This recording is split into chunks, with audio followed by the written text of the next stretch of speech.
أسقبل أسقبل أسقبل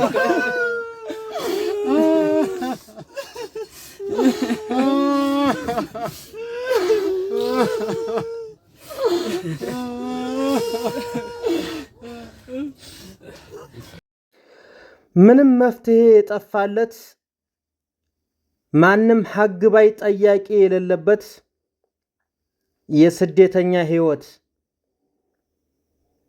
ሁሉ ጊዜ እንደዚህ አይነት ስቃይ በራሱ ወገን ላይ ብር ካላመጣህ እየተባለ የሚገደል የሀበሻ ልጆች በጣም ያሳዝናል። አሰላሙ አለይኩም ወራህመቱላህ ወበረካቱሁ። ውድና የተከበራችሁ የቻናሌ ተከታታዮችና እንዲሁም ጓደኞቼ እንዴት ናችሁልኝ? ደህና ናችሁ ወይ? ሁሉ ሰላም፣ ሁሉ መልካም ከኔ ጋር አልሐምዱሊላህ።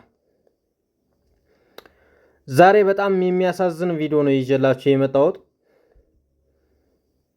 ሁሉ ጊዜም ይታወቃል እንግዲህ ወገኖቻችን ከ175% የሚሆን እያለቀበት የሚገኘው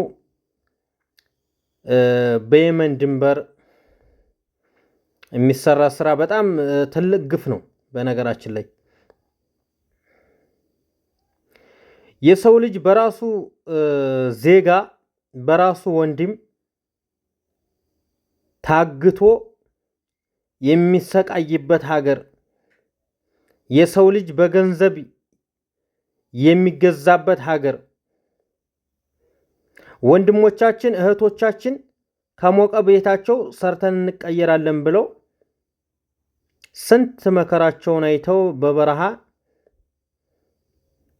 ያንን ጥቁር ባህር ሩሃቸውን ሽጠው ከተሻገሩ በኋላ የኛው የራሳችን ዜጋዎች ተቀብለው አግተው ወስደው በመሳሪያ እያስፈራሩ ወልደው ስንት መከራቸውን አይተው ያሳደጉት እናቶችን አባቶችን ብር ላኩና ልጆቻችሁን ግዙን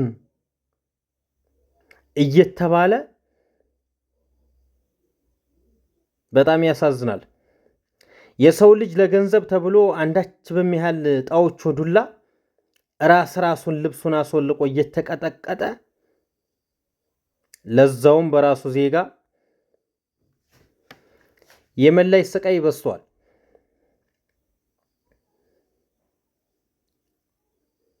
በየሄድንበት ተሰቃይተን እንዴት ነው ግን የሚቻለው?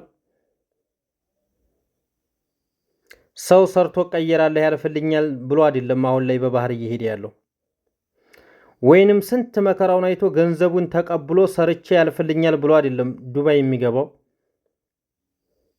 ይሄን ሁሉ ገንዘብ ከፍለው ዱባይ የሚገቡት ሰርተን ያልፈልናል ብለው አይደለም።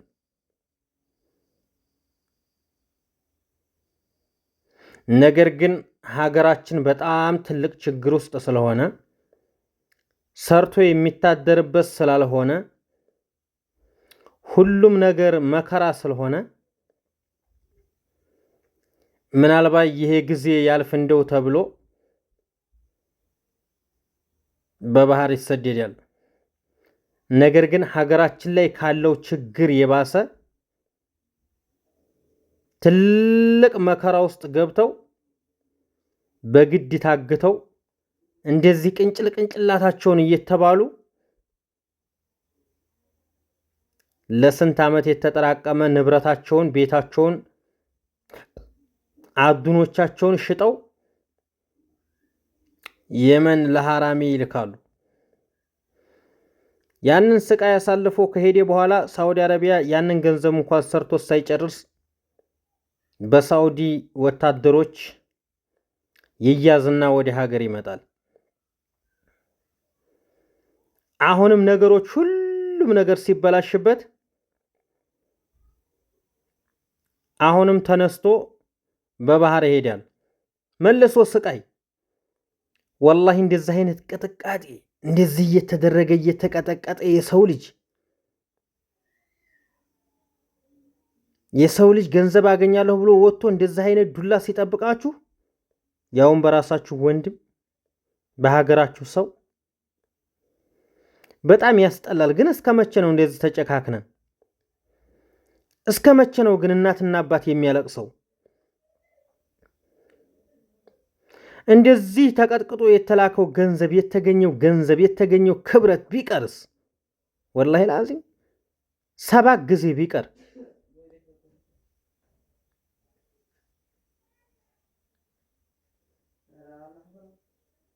በጣም የሚያስጠላ ህይወት ነው።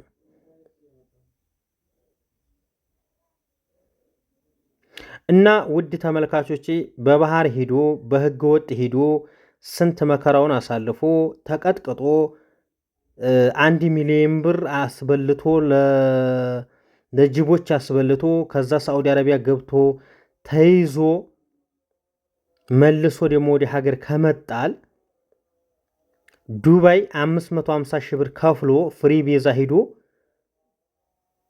በሙቀትና በብርድ እየተሰቃዩ ሲሚንቶ መሸከም ሳይሻል አይቀርም። ምክንያቱም ተሰርቶ እንኳን እዛ እንኳን ልፋት እንኳን ቢኖረው ስቅይት ቢኖረው እርፈት ባይኖረው ቢያንስ ሰላም እንኳን መኖር ማንም ሳይናገራችሁ የሰራችሁበትን እንኳን ገንዘብ መመለስ ትልቅ ደስታ ነው ብዬ ስለማስብ፣ ለማንኛውም ውድ ሀገሬ ልጆች በያላችሁበት ሰላማችሁ ብዝት ይበል። አላህ ይጠብቃችሁ። ያልታሰበውን ርዝቅ ይስጠን። በሀገራችን ተደስተን የምንኖርበትን ጊዜ ይመልስልን። ሀገራችን ሰላም በሆነበት ጊዜ ብዙዎቻችን ደስተኛ ሆነን ከቤተሰቦቻችን ጋር የቤተሰቦቻችን ከብቶች እየጠበቅን ብዙ ስናድግ በእኛ ጊዜ ምንም ነገር የለም ነበር። አሁን ላይ ግን ሁሉም ነገር ሙሽክላ ነው። እንደፈለጋችሁ ሂዳችሁ ወጣችሁ ከአንዱ ከተማ አንዱ ከተማ ተዝናንታችሁ እንኳን የማትሉበት ሁኔታ ላይ ነው ያለነው። ስለዚህ እንደውም ሀገራችን ላይ ከመኖር ይልቅ ውጭ ሀገር ያሉት ይሻላሉ። ብዙም ስቃይ ቢበዛባቸው እንቅልፍ ቢያጡም በጭንቀት ቅንጭላታቸውን ቢበላሽ በሽተኛም ቢሆኑ ይሄ ጊዜ እስከሚያልፍ ድረስ በውጭ ሀገር ሆኖ ማሳለፍን የሚያህል ነገር የለም። እና ውዶችዬ ለቻናሉ አዲስ ከሆናችሁ ሰብስክራይብ፣ ላይክ፣ ሼር ማድረጋችሁን እንዳትረሱ። ያው እንግዲህ ብዙ ጊዜ ቪዲዮ ስለማልሰራ ነው መሰለኝ አካውንቴ በጣም ተመቷል፣ ደክሟል። ያው ከቻላችሁ ሼር እያደረጋችሁ አካውንቴን ብታሳድጉትና አክቲቭ ብታረጉት ደስ ይላል። እወዳችኋለሁኝ፣ በጣም አከብራችኋለሁ ውድ ቤተሰቦቼ። ይመቻችሁ፣ አላህ ይጠብቃችሁ።